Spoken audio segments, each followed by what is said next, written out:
دا ښکلی سوال دی بس مسلې زما ذهن کې ځم زه بیان یې کوم بیا رانه هېر شي دا مسله زما ذهن کې وه چې بعضو خلکو دا خبره مشهوره کړې ده مولیانو د کم علمۍ د لاسه تحقیق یې نشته چې د زنانه سره مثال کې 1.5 تولې سره دي یو زنانه د هغې سره 1.5 تولې سره دي نو په دې باندې قرباني څه ده لازم ده د دې خبرې نه سر شته او نه اخفي شته د دې سره قرباني هېڅ تعلق نشته قرباني د کور چې کوم مشر دی د هغه حالاتو ته وګوره که طاقت یي قرباني به کوي ښځه ورسره شریکه ده که طاقت یې نه قرباني به نشته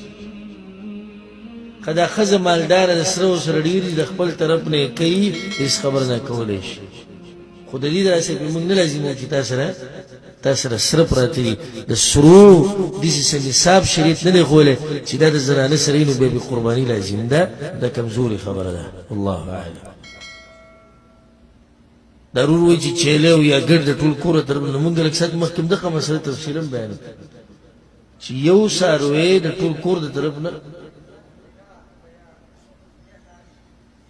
دا غلطه خبره دا غلطه خبره ده که غوا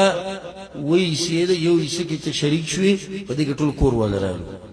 ځان له بیزه دې راوسته ګډ دې راوستو ګډه دې راوسته چیلې دې راوستو دا هم څه دی کافي دی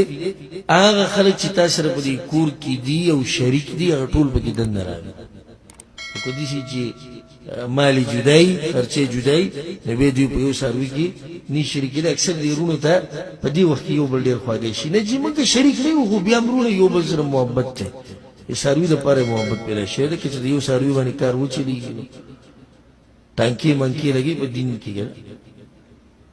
او چې کله د قربانۍ خبره ختمه شي بیا دا رو مخ ته هم کتنه غواړم زه موږ جدا یو او دیوال به وخو چې موقع میلاو شي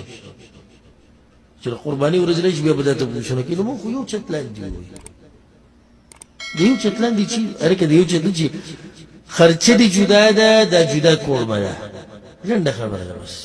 چې خرچه دې جدا ده کورمه جدا ده دی به جدا څاروی راولي والله اعلم دا ښکلی سوال دی چې مسافر دلته دي او قرباني په ملک کې کوي نه ده جایز دی او که نه نو جایز دی هغې یو څو وجې دي یو خو د کورمه هلته ده هغو به د غوښې نه فایده واخلي دویمه ده هلته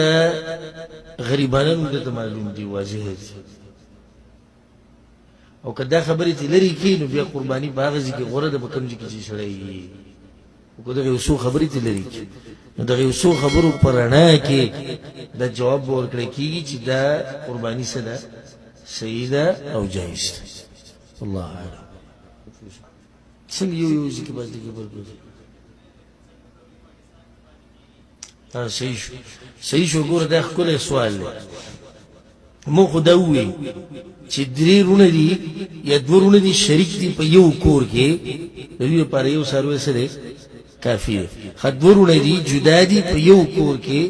یو څاروی نه کافي کېږي جدا جدا به کوي دا بله مسله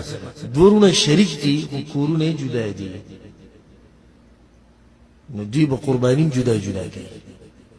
وجه دا ده چې د یو د اهل بیت جدا ویل کېږي دا کورمه عرف کې هم داسې ده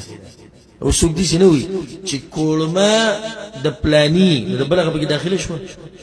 یو پاکستان کې اوسېږي بل په سعودي عرب کې اوسېږي او شریک دي او چا دغه سعودي عرب چې کوم دی د هغه نوم واغوست مثلا که احمد وایي د احمد کورمه او کور والا هغه پاکستان والا پکې دننه راغلو نه دا مستقل شو هغه چې یاد کې هغه مستقل شو نو دوی قرباني به وسي جدا جدا به اگر کدی په مال کې سدي شریک دي ولې جدا شو قرباني ها کورونه جدا شو دا مثلا بزین کې کېناسته رونه د یو چت لاندې شریک دي قرباني یو کافي ده د یو چت لاندې جدا دي یو نه کافي کېږي شریک دي جدا جدا دي قرباني به جدا جدا کوي شریک نه دي او جدا دي نو خبره خو واضحه ده چې قرباني به جدا جدا کوي د سو قسمه شو صدور قسمه شو د یاد ساتي والله اعلم